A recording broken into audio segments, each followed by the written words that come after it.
నమస్కారం అందరికీ బొజ్జ భిక్షమయ్య యూట్యూబ్ ఛానల్కి స్వాగతం.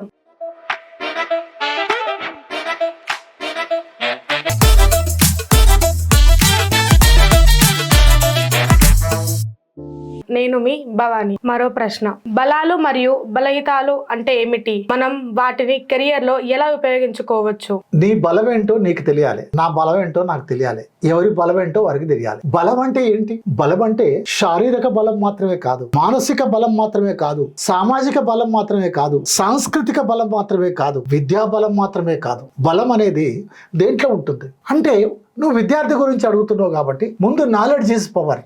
అయితే ఆయనకు రాయొచ్చు కానీ మాట్లాడటం రాదు. రాయటం అనేది ఆయన బలం, రాకపోవటం అనేది ఆయన బలహీనత. ఆయన అందరితోటి స్నేహితంగా అందరు ఉంటారు, కానీ ఆయన ఒంటరిగా ఉంటాడు. ఒంటరిగా ఉండటం ఆయన బలంగా ఫీల్ అవుతాడు. అందరు స్నేహితంగా లేకపోవటం ఆయన బలహీనత. అలాగనే ఇంకా మనం చూసినప్పుడు ఆయన బాగా మాటకారి, ఏం మాట్లాడినా సరే అనర్గళంగా మాట్లాడగలుగుతాడు, అది ఆయన బలం. కానీ 10 మందిలో మాట్లాడలేడు, అది ఆయన బలహీనత. కొంతమంది ఒంటరిగా మాట్లాడలేరు, 10 మందిలో మాట్లాడతారు. ఒంటరిగా మాట్లాడితే ఆయనకు భయం, 10 మందిలో మాట్లాడటానికి ఆయన ఇది.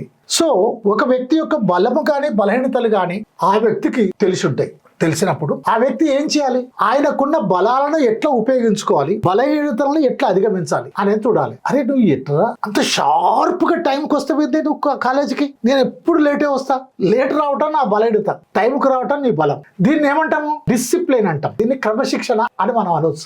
ఆయనకు తెలుసు నేను డిసిప్లిన్ గా లేను అని. అంటే డిసిప్లిన్ లేకపోవటం అంటే ఏంది? నేను టైంకు నిద్ర లేవట్లే, టైంకు పడుకోవట్లే, టైంకు తినటలే, టైంకు చదవటంలే, టైంకు హోంవర్క్ చేసుకోవటంలే అనేది నాకు కూడా తెలుస్తుంది, కానీ నేను దాన్ని అధిగమించలేకపోతున్నా. అది నా బలహీనత. కాబట్టి కానీ నా బలం ఏంది అని అంటే, నేను అర్ధగంట సేపు చదివినా నువ్వు ఒక్కరోజు చదివితో సమానం, అది నా బలం. సో అందుకని నేను అర్ధగంట సేపు చదివి ఒక్కరోజుతో సమానం అయ్యకంటే నేను కూడా నీలాగా రోజంతా చదివిన అనుకో, నీతోటే కాదు మన క్లాస్ వాళ్ళతోటే కాదు, మన స్కూల్లోనే ఫస్ట్ వస్తాం, మన స్టేట్ కే ఫస్ట్ వస్తాం. నాకు అంత ఐక్యూ ఉంది, అంత నాలెడ్జ్ ఉంది. కాబట్టి నీ బలాన్ని నువ్వు ఎందుకు ఉపయోగించుకో, నీ బలహీనతను నువ్వు ఎందుకు అధిగమించవు? కాబట్టి బలాన్ని ఉపయోగించుకోవాలంటే ఏం చేయాలి, బలహీనతను అధిగమించాలంటే ఏం చేయాలనేది సపరేట్గా నేర్చుకోవాలి. సార్ నాకు ఇంగ్లీష్ మాట్లాడటం రావట్లేదు, జర ఇంగ్లీష్ నేర్పరా అని అడగాలి. నాకు స్టూడియోలో టీవీ ముందు మాట్లాడటం రావట్లేదు, నేను అక్కడ కెమెరా పెడితే నేను మాట్లాడలేకపోతున్నా. సో నేను ఒక అద్దం ముందు నిలబడి ఇంట్లో నేను ఊకే ఉపన్యాసం ఇచ్చుకుంటూ పోతా. నేను మాట్లాడుతున్నా కానీ నా ముఖంలో ఏమీ హావభావాలు లేవు, ఏదో మాట్లాడుతున్నా.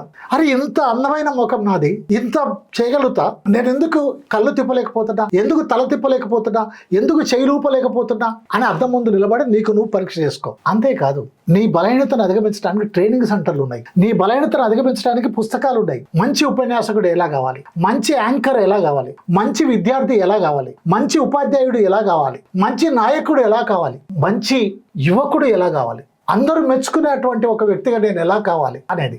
అందుకని మనం చూడాల్సినటువంటి విషయం ఏంటి అని అంటే, మన బలహీనతలు ఏంటో బలం ఏంటో మనకు తెలుసు. కాబట్టి మన బలాన్ని ఉపయోగించుకొని ముందుకు పోతూ బలహీనతలు అధిగమించాలి. కానీ ఒక్కటి గుర్తుపెట్టుకో, ప్రతి మనిషికి బలం ఉంటుంది, బలహీనత ఉంటుంది. అయితే నీ బలాలు ఎక్కువ ఉన్నాయా, మేజర్ పార్ట్స్ ఉన్నదా, నీ బలహీనత మేజర్ పార్ట్ ఉందా?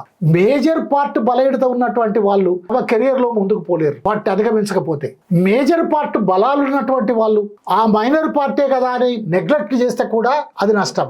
సో అందుకని బలాల్ని బలహీనతలను మేనేజ్ చేస్తూ సమతుల్యంగా వాటిని సరి చేసుకుంటూ అధిగమిస్తూ ఒక్కొక్క అడుగు ముందుకు పోయినటువంటి వాడే తమ కెరియర్ లో అభివృద్ధి చెందగలుగుతాడు. నేను ఇంటర్వ్యూకి పోయినా, కానీ ఇంటర్వ్యూలో ఫెయిల్ అయినా. ఎందుకు ఫెయిల్ అయినా అంటే, నాకు ఇంగ్లీష్ మాట్లాడటం రాలేదు. నాకు ఇంగ్లీష్ మాట్లాడటం వచ్చు కానీ నా వొకాబులరీ లేదు.